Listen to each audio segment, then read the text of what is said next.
Hello, everybody. It's been a little bit, and I do apologize, but you know how life is. So, anyways, let's get right on to it here. If you notice, I got GIMP open this demo here, but I'm not going to really demo GIMP itself. I'm going to demo a plugin. Um, I recently did a little bit of working with it and everything else, and I find it a pretty cool plugin. It's called GMIC. A lot of you probably heard of it. Some of you still even use it. Some of you probably never heard of it and want to know what it can and cannot do. The plugin itself can do a lot of things, and some of the effects are really nice. Some of them, kind of do what a paid plugin can do. So I'll take you through just a few of the things it can do and everything else, but I will give a word of caution and or warning. As much as I love some of the products like GIMP, Scribus, Inkscape, and everything else, you gotta be careful because some of these, the hardware acceleration is either experimental, doesn't work quite right, or anything else, which means that if it's trying to do something, you might want to just sit on your hands. Especially Windows users who are used to maybe having like Photoshop Elements and some of the other things have now gotten hardware acceleration and had it for a little while. You're used to things coming up pretty quick. And I'll actually do a video comparing a free plugin like GMIC to some paid ones like I have that does roughly the same thing, and you'll see how much quicker it executes. So if time is of the essence and you want to get something done, you might want to go ahead and maybe pay to play. But if you don't mind sitting on your hands a little bit, or if this is a project, where you're just kind of doing it for fun or some other reasoning and everything else, then this is perfectly fine. It works actually great for what it does. As you see here, I got a photo open. This is one I took of the Jeep from Hell is basically what I want to call this damn thing, because when we first got it, everything was fine, worked good. Had little paint flaws and everything else, as you can tell. But I've been having nothing but problems with this thing, and it's been a real pain in the keister. So we're going to use this for experimentation so you can kind of see what's going on, and I can kind of highlight the GMIC filter. I can't really do a complete in-depth because really to do an in-depth tutorial on GMIC would be several videos long and everything else, and the best thing I could just tell you guys to do is just experiment with it because it can do some pretty neat things, and we'll do a couple cool things along the way. Now, the reason why I mentioned hardware acceleration and you might want to sit on your hands is because this thing is processor intensive on some of the plugins. Matter of fact, some of the ones I'm going to demonstrate, you won't really see a preview. It'll time out. The filter itself will time out, but once you run the filter against the photo, it will actually show you the result, but you're going to have to sit on your hands, or like in the case of this big image, I'm getting ready to scale it down so that way I can demonstrate the plugin to you guys and show you what it can do. Now, I will also tell you that the results are also resolution independent, so please keep that in mind. You're going to get a different result if you leave it at full res than you do if you scale it down like I'm getting ready to do. So with all these little nuances in mind, just keep them in mind. Let's go ahead and get down to it. So I'm going to take this photo here that I got open. I'm going to go over to image, and I'm going to go to scale image, and it's a pretty good sized photo. I'm going to take this to percent because I want to drop it by about half of it. So I'm going to go 50 here, hit tab, make sure that goes to 50. Cubic is fine for what I'm doing for demo, and scale. Okay, now she's 50% of her original size, and I'm hitting control, scrolling up on my mouse wheel to get a zoomed in view of this. Now, if you are really, until you get used to how this filter pack works and everything, I would recommend highly to duplicate your original, or you can leave this one alone because I'll show you in the filter why you can leave it alone, but I highly recommend for you guys just trying it for the first time, especially if you get a little panic and go, oh, that's not what I want, you can revert back to another layer and try again. Even though GMIC does allow undo in GIMP. So if you do say, oh, that's not what I want, you can hit Control Z, which is the shortcut for that, or Command Z on the Mac. You can back out of it and try it again. So, we'll go ahead and do the safe way. We're going to duplicate the layer, which is what this button can do. You can right click on the layer and choose duplicate out of this list right here. So with the layer I'm going to play with selected, you'll go to filters and you'll go down to GMIC. Now, GMIC does not ship with GIMP. You will have to go get it.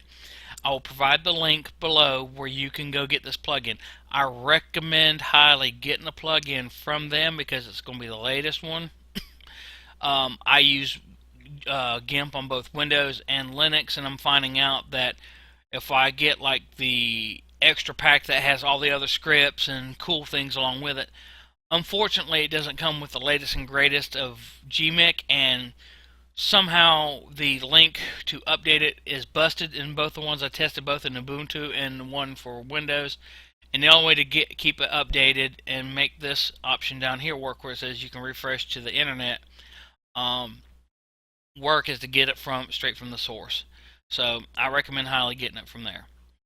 Okay, again, I will provide the link below so you guys can go get this. This is a free plugin. It doesn't cost no money, just like GIMP. But again, there's no hardware acceleration here. And if you hit a filter that is pretty time intensive, again, sit on your hands. Don't rush it. You can cancel the filter, but if you just say, oh, this is taking too long, and you kill it, at least on Windows, I don't know about Linux, guys, but when I did this, it brought up GMIC to an inconsistent state, and I had to uninstall it and reinstall it. So be patient.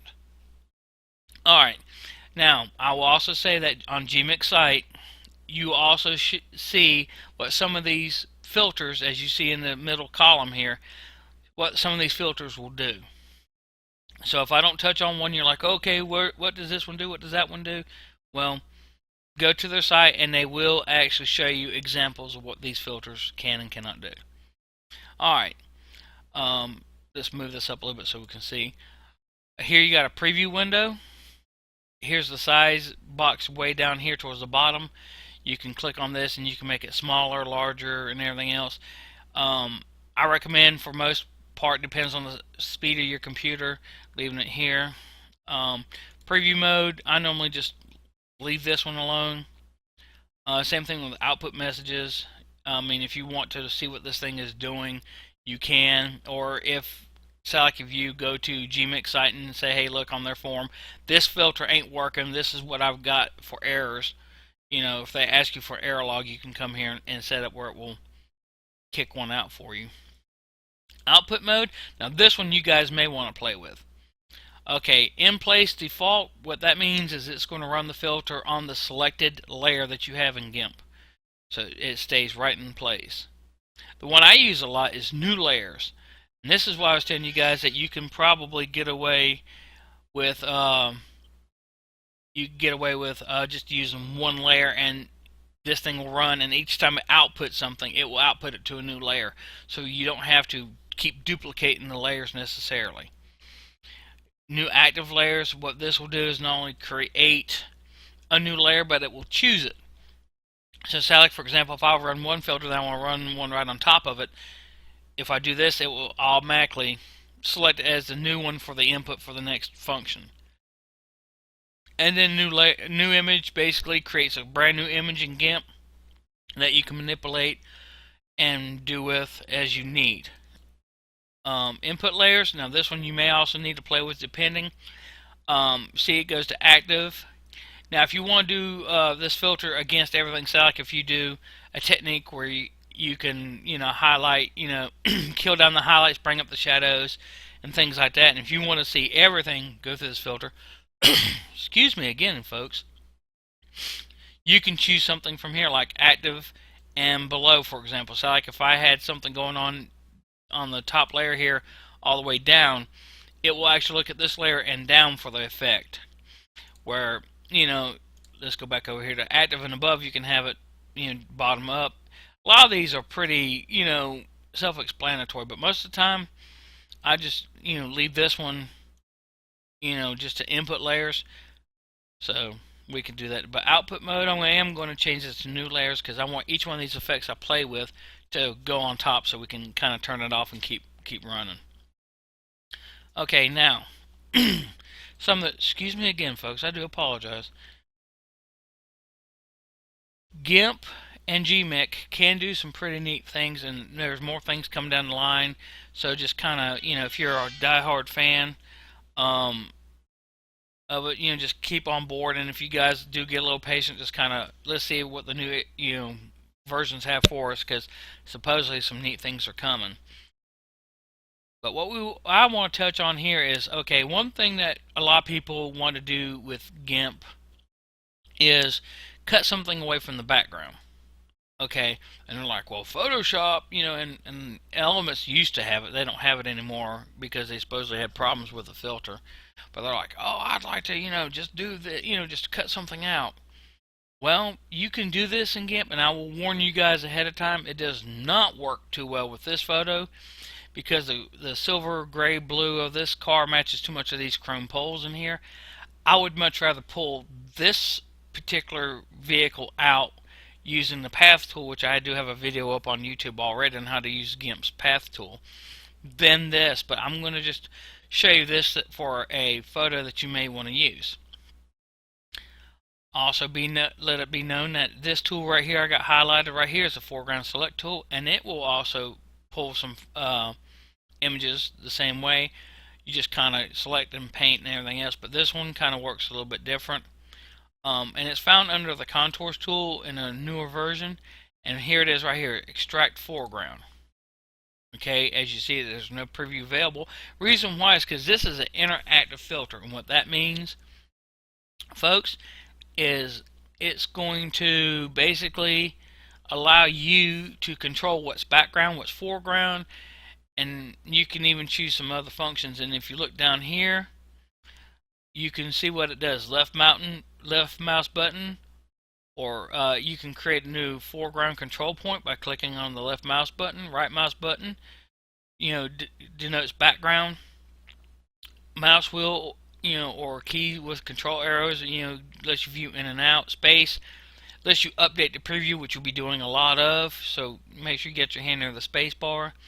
Tab controls the background view mode. You can read this all by yourself. I'm going to go ahead and say apply here, and what's going to happen is that you're going to get a new window. And on this window is where you're going to select foreground and background. Now notice down here that it's still running. That's why you see that bar moving. But I'm just going to real quickly just kind of click left mouse button here, guys, around the quick perimeter of this vehicle. Now in some areas it's going to do amazingly well, some areas not so much. But again, I would much rather extract this through the path tool, because yesterday when I was trying this out, well, it didn't work very beautiful for me on this particular image. So I'm just going to quickly say, okay, this is all foreground here. And again, I'm just clicking with the left mouse button. That's a tail light back there. And this is going to be problematic here because of the red awning here. Let's see. Just trying to quickly do this.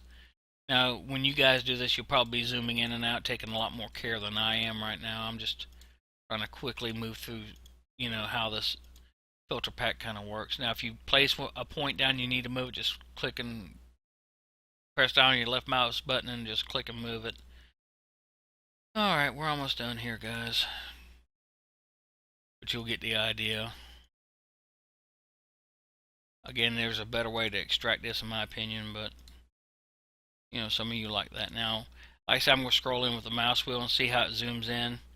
And you can press down on your mouse wheel to kind of pan it, so you can kind of move these points a little bit better, get a little closer to the edge and whatnot, which I'm going to do right here, because I'm going to see if I can do a better job of getting this the first time.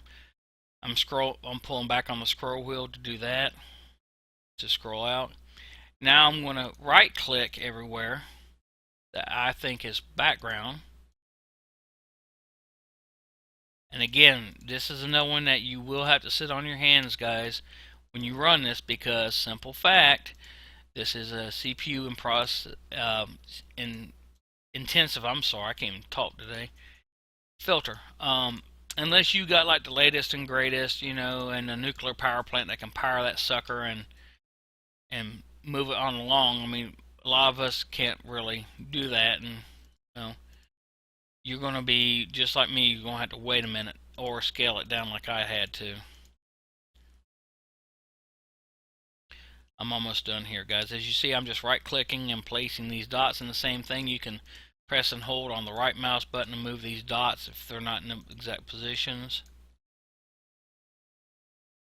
Press down on the middle mouse wheel here. But yeah, there's a set of instructions here that will tell you how to run this filter, guys. Now I'm going to just tap the space bar. You'll see processing, and there you go. There's a first cut of the vehicle. Looks like today it actually did a lot better job.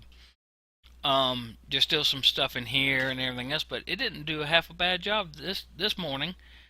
Right here, it didn't get that, so I'm gonna click that to say I want to include that. Press spacebar again. Okay, that filled that in, and you can always hit tab. See, this does a black extraction mask, so you can say, okay, I need to still go in here, process by pressing the spacebar. You get the idea, and you can tap it for a white one if that's easier for you to see. Now when you're done, all you got to do is just basically hit enter, and now what it will do is return you back to GMIC. But if you go up here, it shows you the cutaway. Let's go ahead and kill these layers. It'll show you the cutaway, which is this layer here, and then this layer here is the Jeep itself. Again, as you see, it didn't do such a hot job, but it did an okay job today because I really killed the resolution down and did a little bit better job than I did yesterday. But if you really want to clean this up, you could excuse me, you can put a layer mask on this and clean this up.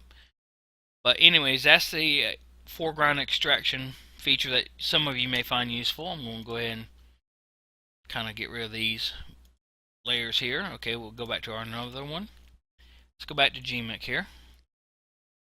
So yeah, there you go.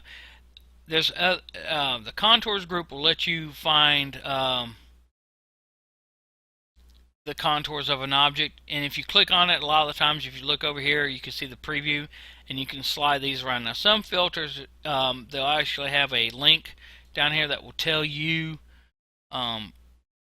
where to go to get a little bit more information, like thin edges. You can see that one. I'll back out a little bit.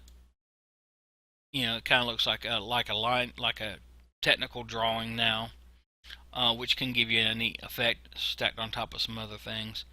So that's contours. Colors, there's some other ones in here that you might find useful in here, like curves, but curves are built into GIMP, but these work, can work a little differently. Select replace color can be a cool one because you can select a color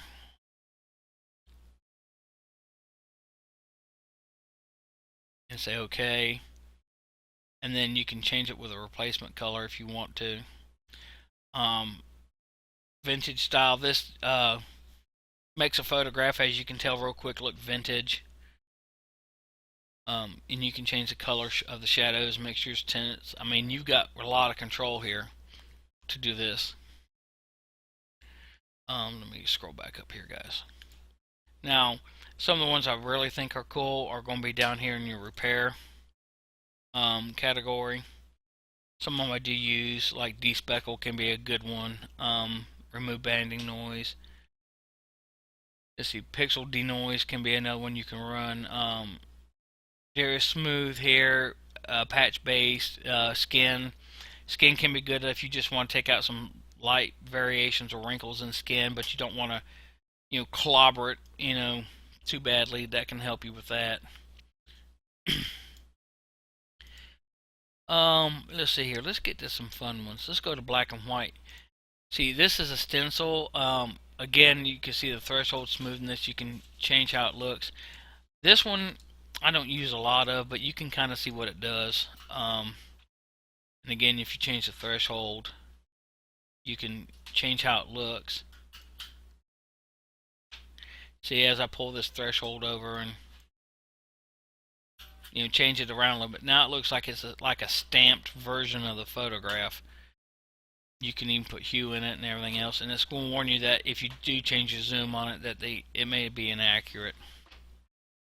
This changes your photo to black and white. You can control, how things work with that.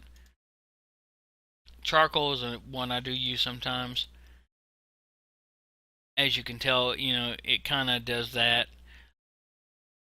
I don't use it as much as some of the other filters, but if you're going for like a comic book looking thing, there are other filters that work better in my opinion. But anyways, we can keep on moving on down the line here. Engrave is one that, if you kind of look at this, it does look like it could be engraved, but especially if you set the settings just right. And there is a tutorial where the people don't talk, but they show you how to run this. This kind of looks like artwork from like the Middle Ages, like you find in like some of the Renaissance books and stuff, of illustrations that go along with the story, or handwritten text. It kind of reminds me of that, and it can be a cool effect within itself. Again, you can play with it here, and you can adjust all the things here. Like you can add color to this. Just give it a second to process, and see, now you got a little bit of color with it. So like I said, there's a ton of neat things in here, but the ones I use a lot. Now this one here, guys, when you select this, sit on your hands and wait for it to run, because I find that this one's actually pretty neat. This one may or may not show me a preview, guys, so let's just wait a second and see. This one is called Pencil Portrait, and when it does render, it's pretty neat, guys. It really looks nice. We'll give it a second here.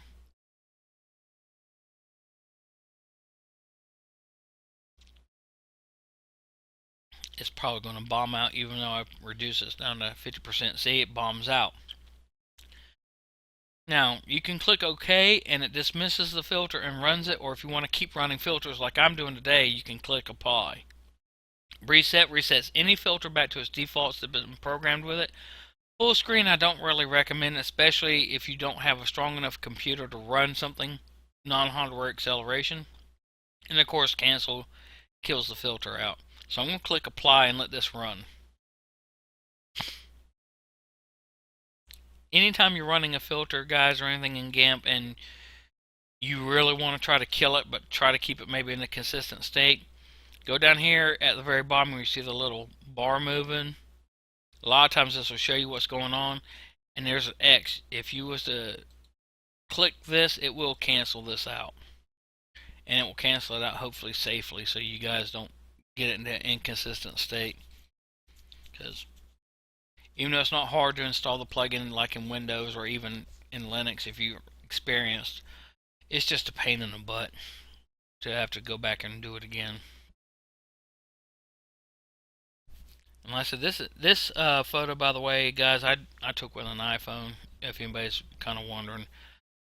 So it's not like I took it with a big DSLR and everything else and everything. I just reduced this by 50%, and even then, look how long it's taken GMX pencil sketch filter to run. So probably what I will do is I'll probably pause it right here, and we'll come back when this thing is done with its little sketch here. So I'll see you guys in just a minute.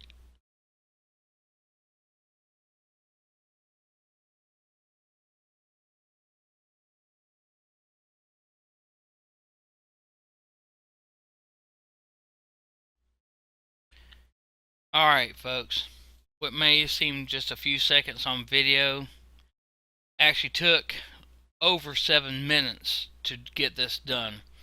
Now I'm going to click on this to dismiss, but if you look at that, I mean, that's to me a pretty neat effect. It took a very long time, like I said, over 7 minutes. Where commercial plugins that I have that can do the same thing, like Snap Art by Alien Skin, or Topaz Impression, I think is what it's called, from Topaz Labs, does a lot. This something similar to this and a lot quicker because it's hardware accelerated. But because this had to use my processor to get this done, it took a long time. Now, if you don't like the colors that used here, let's bring up the GIMP dialog. You can all change the color here. But I think if you don't mind sitting on your hands, go getting a cup of coffee, go walk the dog, or whatever you need to do. That is a pretty impressive sketch right there. So let's go ahead and minimize that one. Stay on that one since we got this still running in new layers. Let's see here, and you can play with Sketch. This one does run a little bit quicker. It all depends on what you're trying to do and what you're going for.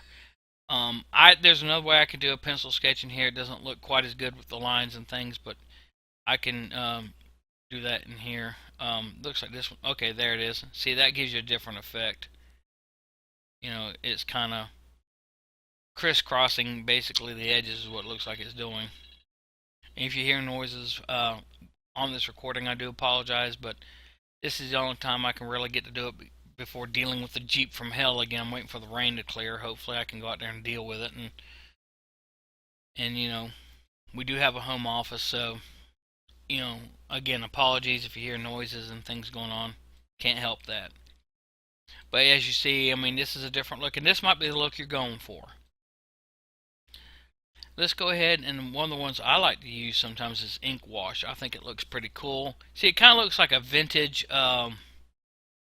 drawing like they used to use like in car ads and things. See, I kind of like that look there.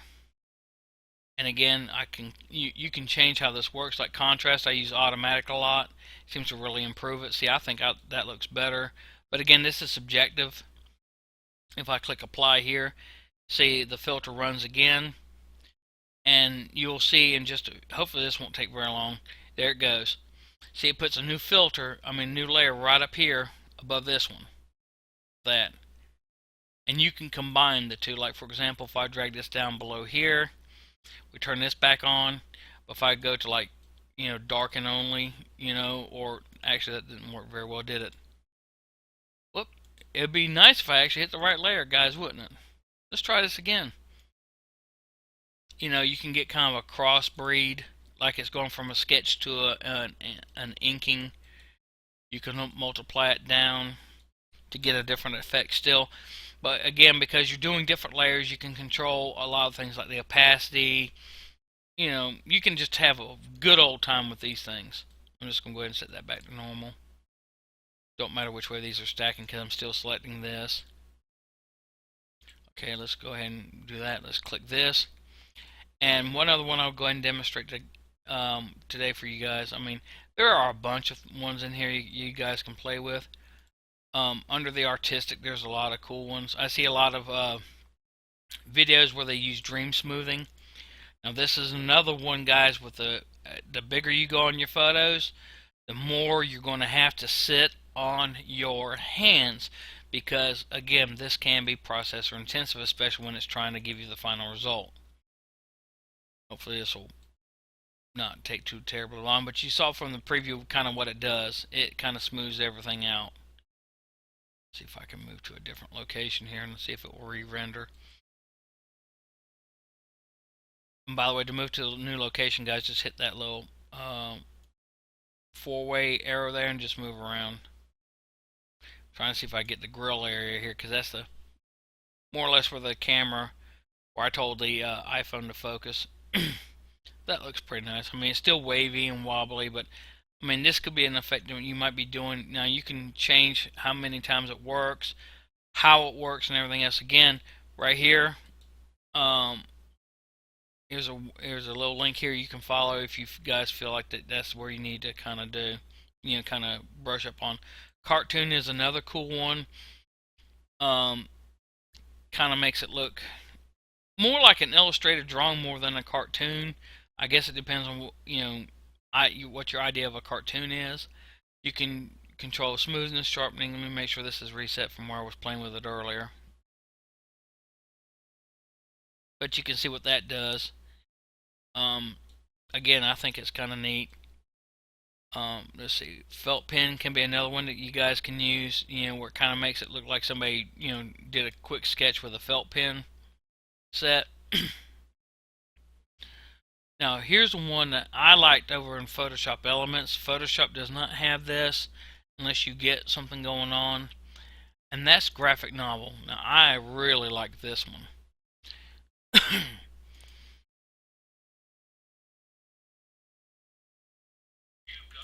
Now, here, as you can see, it kind of looks, like something you might find in a graphic novel.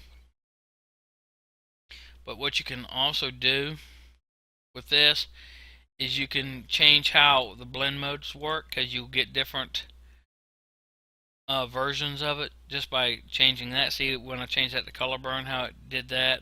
Hard light. You can figure out what look is best for you. What I normally like to do is go through and find out what I like. Go ahead and let this filter run, and then take the grayscale of it, and it really looks really nice in my opinion. If you don't want the painter's touch, you can always add it. Or remove it just by clicking that, and it won't look so painterly. But again, this is all your choice here, guys. Like, I can run the pencil size up, and then again, if you click apply, this will dismiss the dialog long enough to run the filter. When it's done, you'll see a new layer pop up. Excuse me. And then again, what I normally do to give this a really cool look, because I normally use a different set of colors anyway, is I go to colors and desaturate, or you can go to a black and white filter if that's what you want to do. Whoops. Let me choose the right layer here, guys. I do apologize. I need more coffee, it seems. Whoop, not invert either. Good lord, I am just clicking the wrong things today. Desaturate. There we go. Then we could choose whichever one looks better, like luminosity, average. I'll just leave it on average. But see, it gives it a kind of cool look here. So again, we'll just hide that one, and we'll see if we could do just one more real quick here, folks, and then I'll let you guys go and play with this on your own time. Now, the one I'm not too impressed with is the watercolor one. I'll let it do a preview, and you'll see why in a minute. I think that my tutorial on how to change something to a watercolor is a ton better. That's not even close. But, it's still a neat effect if that's the type of artwork you're kind of going for, but I think the one I did is a little bit better than that. Vector painting, if that's what you're kind of looking for, you can, do that. Now, Rodulus, this gives it like a glow, but you might want to be careful how much glow you give it, because like I said, this looks like there's like, all sparkly and stuff, but as you see, as I turn the amplitude down and everything else, it kind of gives it a nice glow. But again, you can choose how this works. Poster edges is something else I do use also a lot, because it does make it look like a quick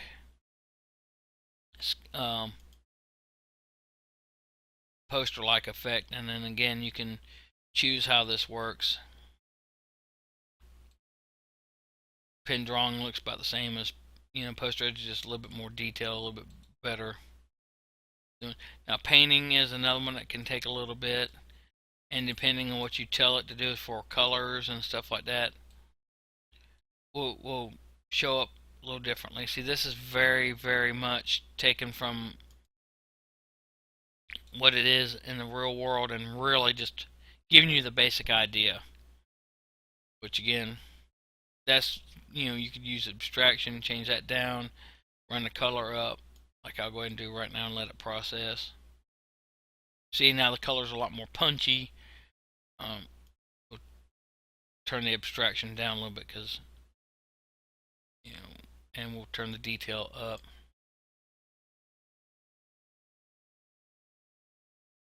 Turn the smoothness down. See, now it's looking completely different from when we started.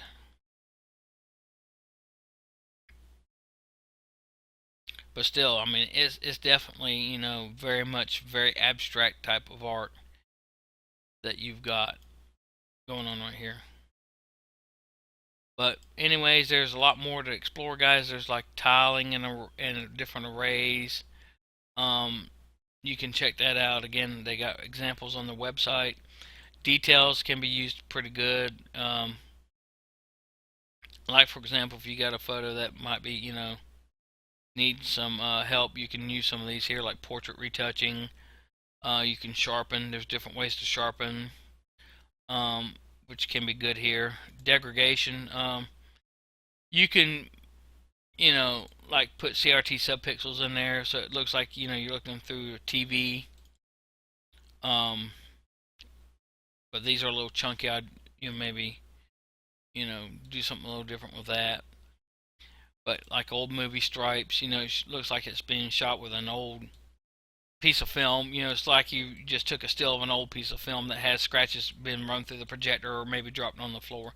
So, but there you go, guys. I mean, you know, just click through here and have a good old happy time. But remember, even though, you know, I reduced my image that came from a little iPhone and everything else, depends on the resolution and the speed of your computer and what you got going on. You may need to sit on your hands because this is not hardware accelerated. But if you can kind of live with that because of the price tag, which is free, you know, free, then please go for it. Have a good time with this filter. And I'm going to, like I said, do a video probably coming up fairly shortly where I compare this, or I'll reference this photo is what I'll do. I'll reference this photo and I'll run some of the other plugins that I have that does artwork especially against this. And then you guys can make the determination whether it's enough to pay to play or just go ahead and keep using this and just kind of sit on your hands and go, like I said, take a walk, do grocery shopping, whatever you guys need to do, because some of these will take a while on a full res photo. Alright, everybody, have fun with this. Hopefully, you know, I won't be so long in between videos, and I'll catch you on the next one, which should be, again, just comparing what GIMP does to some of the commercially available filters that I use. Alright, guys. Later.